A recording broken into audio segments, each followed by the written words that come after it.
Well, a crowded GOP presidential field means a lot of competition for endorsements. Now, one U.S. senator is getting ready to share with us, for the first time, who he'll be backing and why. Colorado Senator Cory Gardner joins me now. He's a member of the Senate Foreign Relations Committee. So we've heard some reports. Senator, I'm not going to waste any time. I'd like to give you the opportunity. Who are you endorsing today and why? Well, today I'm proud to announce my endorsement of Marco Rubio to be the next president of the United States. Our country needs a new generation of leadership, and I believe that Marco Rubio presents this nation with the greatest possibilities and opportunities to meet the challenges of the next generation. I have a lot of questions for you on that, but you could really come out anytime and say that you like Marco Rubio. Why now? After the debate in Colorado, I thought Marco did an excellent job framing what I believe to be what Colorado and this country wants, somebody they can be excited about, somebody who is looking forward toward the future, not looking back at the past, somebody who understands that we're always looking at the next horizon and not trying to go backwards in policies that have failed.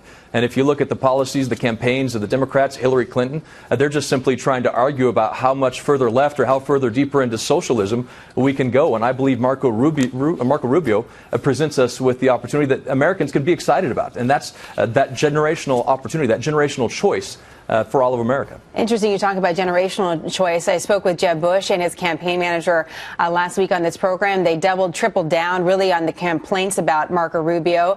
And you've seen or heard of this memo that was leaked from the campaign calling him the GOP Obama, a young, energetic, but fairly inexperienced politician. They say he's the repeat of that. Why do you disagree?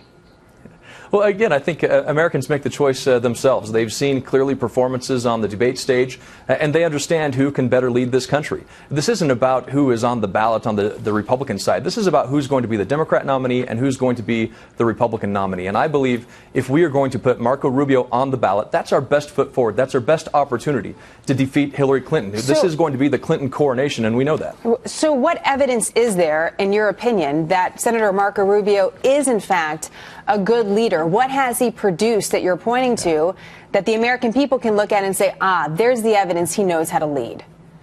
Well, if you dig down into his policies on higher education, making sure that we have affordable opportunities for everyone, his experience and understanding how the struggles that single mothers face around the country because of his family, the fact that Hillary Clinton has lived claims to have lived a poor life recently in a book that she wrote. The fact is Marco Rubio understands the struggles that every American faces. The fact that Marco Rubio understands foreign policy. He's been a leader when it comes to issues like North Korea, the Middle East. He's been a champion for everyday Americans who are struggling to make ends meet.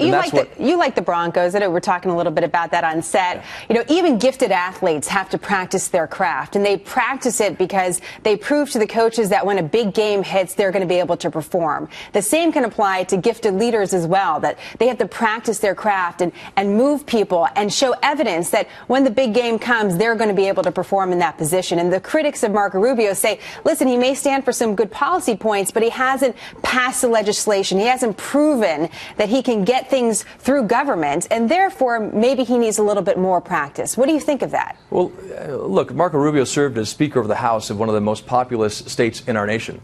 Marco Rubio was never supposed to beat Charlie Crist for the United States Senate, and he did, and he's proven to be a leader. Marco Rubio has risen to the top at the Republican debates against very seasoned and accomplished leaders across this country.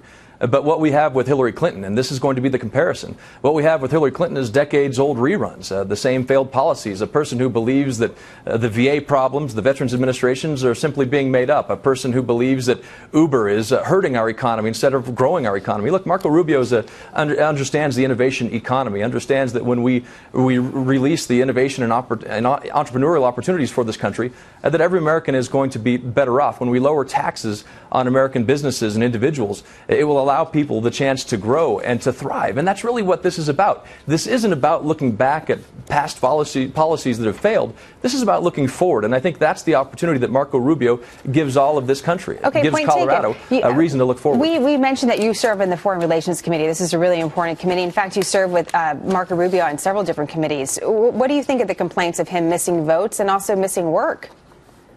Yeah, I think if you look at others who have run for president, this seems to be a double standard that's taking place right now. Senator Rubio pointed that out at the debate stage, but also look what now President Obama performed in the Senate in terms of his attendance. The bottom line is a record of ideas. The bottom line is a plan for how to get this country back on track. It's not about attendance. It's about goals and opportunity to move this nation forward. There are real Americans who are struggling each and every day, people who aren't earning what they believe they should be, people who have 2 jobs. They thought they'd be further ahead in life at this point in their lives, and they simply aren't. And Marco understands how to give them a better life, to open up opportunities. He has policies in place. Look at the Foreign Relations Committee. I serve with him. He's somebody who's fought for human rights and championed freedom around the globe, and he's going to be an excellent job as our next commander-in-chief and the next president of the United States. So is it sort of like high school? If you miss class, do you have to give him his homework if he's not there, Senator Gardner? Pass notes along just in case? The fact is, if you look at some of the other candidates, they're actually trying to copy off of his homework right now. Well, maybe. But they'll say, like Senator Rand Paul says, well, listen, I've actually shown up to work. I've placed the votes. Our viewers know that debate. You gave your side to it. So we'll see what they think. Senator Gardner, it's nice to have you on the program. We look forward to having you back. And thanks for breaking some news with us today. We appreciate it. Thanks for having me.